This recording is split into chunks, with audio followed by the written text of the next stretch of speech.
Nicole, this is your house, so thank you for letting us be here. What's your situation?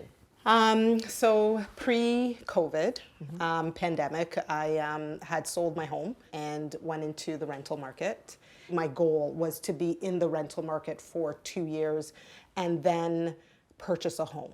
Price of homes skyrocketed, and unfortunately, the landlords of this place wanted to seize that opportunity To sell this place? to sell this house, which put me in a predicament. I'm looking for another rental unit, which I guarantee will be $500 to $1,000 more than what I'm paying today. You got in that trap, and I don't think you're alone in that, of not being able to get back into the market, and now kind of afraid you're going to lose your rental home. Mike, you're also a renter who's also trying to hang on to his place, right?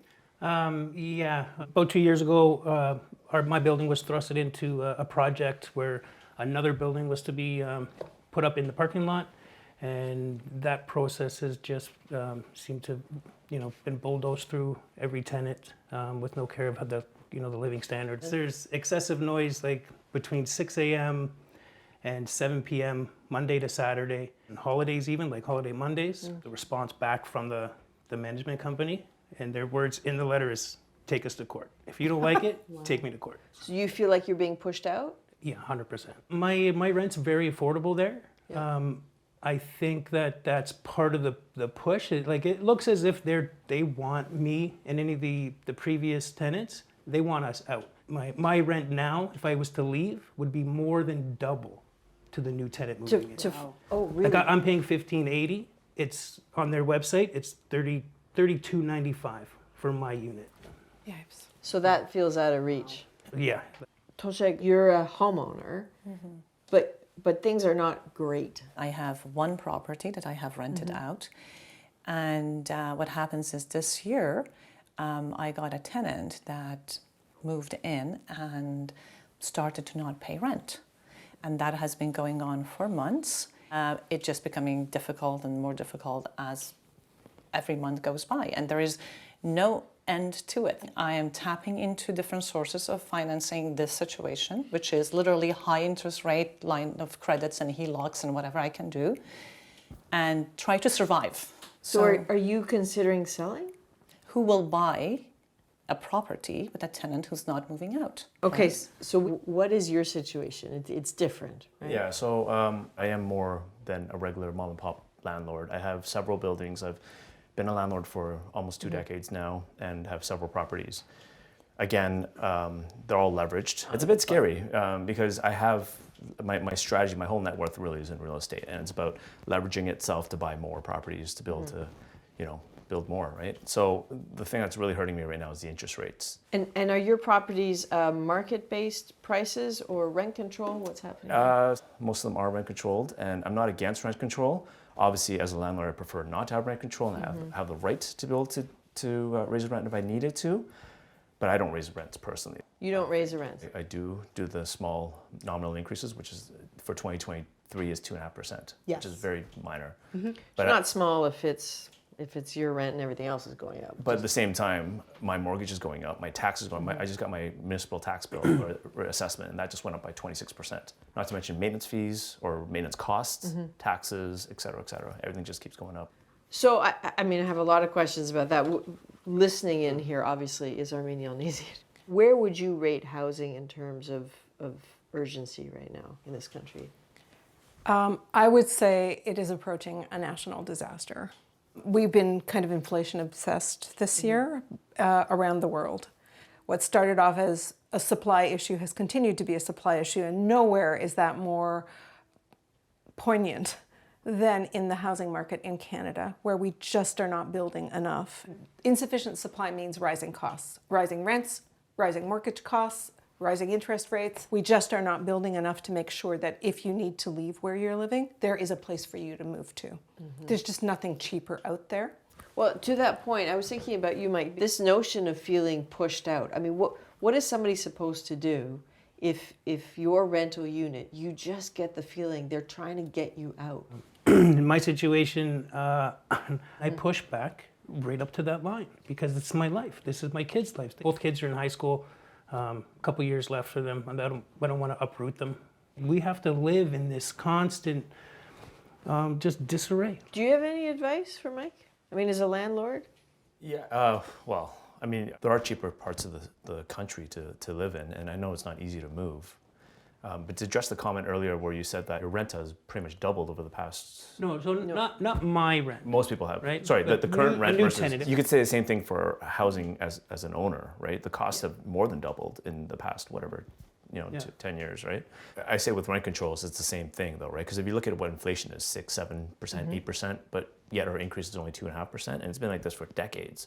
To your point, Ken, people can move. Yeah, people can move, but people live in communities. And what do you do, especially if you're raising a family? What we're seeing, and this has been going on for a few years now, is fewer owners, more renters across Canada. But the actual carrying costs for a renter, you can double rents right now, because where are you going to move to? There isn't anything out there. There isn't any supply. And so where is the supply going to now? I mean, you drive up to your neighborhood here, there's construction everywhere. There are new buildings constantly. It depends on who buys them, right? We have two people sitting at this table here who bought housing to be able to have an income stream, who are small players. But the really important thing that we need to think about is that from 2016 to 2021, we lost 370,000 affordable rental units across the country. Where'd they go? They just became more expensive. 20 years ago, you would have been able to move and find something comparable in your price point in your neighborhood. Yes, exactly. Doesn't exist anymore. So if you're a landlord, though, or a developer, what's your incentive to build affordable housing? Well, there isn't one. No landlord that is going to be able to build more affordable housing as interest rates rise. So let's look at the future here. What do you need, and what do you see coming? I mean, Plan. definitely I still teeter-totter between the purchasing and the renting. It's great if the housing market comes back to, a detached home for $600K, no problem. I can put that down payment in and I'm moving in. So at this point, what's comforting for me and what I know I can handle is the rental market. The only fear is the landlord coming to me and saying, I'm ready to sell again. To get the house down to where you want it to be, the economy is going to have to be destroyed. That's a question I have to ask. Is the small landlord paying for the tenant to stay there forever, perpetually? Right? At what, Great question. right? Because it's, as a landlord, why can't I sell when I want to? Right? You can, and it isn't your job to make affordable housing reality. That's right. It is not, you're doing nothing illegal. It's a completely legitimate business venture. Where we are falling down is public policy. Well, you have the multi-billion-dollar, developers that are just swooping in. Like you said, they'll purchase whatever it is that they want to purchase, whether it be a single home or full plots of land to build, high rises. Why aren't we looking for them for the help? Well, there is. So there's inclusionary zoning that's happening in our city, in Toronto, that is. I don't know about the rest of the other provinces as well, too, but you have to dedicate a certain portion to affordable housing. But guess who's paying for that? It's the end purchasers. The big story is we don't have enough supply. You can't just build condos for rich people, right? That was the point. And we missed that boat. We've missed that boat in the last 20 years. Because the developer won't build if there's no profit. What is the best idea you have heard or seen around the world for helping out with housing? The zoning issues are huge because you can take the stock of housing you've got and actually put it, do double duty with it. That means like laneway homes in Toronto, for example. For example, you've talked about inclusionary zoning, Right. but there's also rezoning so that we can densify. I mean, just coming to this place, so much of this area out here is 1 story tall. Right. Right? You could be building another story on top of it and it could be all affordable housing. And I completely appreciate the discussion around what can be done in a bit of a future sort of a planning perspective, but what can be done today for those who are bleeding today? Because I can't survive 15 years waiting for this to be resolved.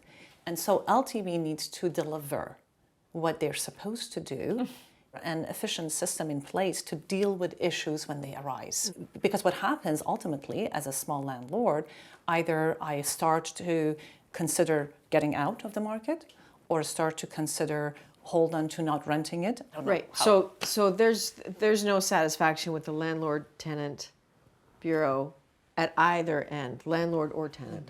No, it seems It's like not working. it seems like COVID has created an excuse to take a step back. And And you, Mike, what do you need and what do you see coming? my future looks like my kids will finish high school, and then we'll leave the city. You'll just get out. Yeah, we'll look to purchase, but it'll be outside of the city. It'll be, an hour, 2 hours away. If you want to look at the future, you look at other major cities, Hong Kong, San Fran, et cetera, London, Paris. It's a renter nation. I'm not saying that's that everybody has to come to terms with that. It's just what it is, right? It's wealth passed down through generations, and it's just a fundamental issue with capitalist society. We can't solve that here, but this is a good start. So Ken, Tojek, Nicole, Mike, and Armin, thanks. Appreciate it. Thank you for having us.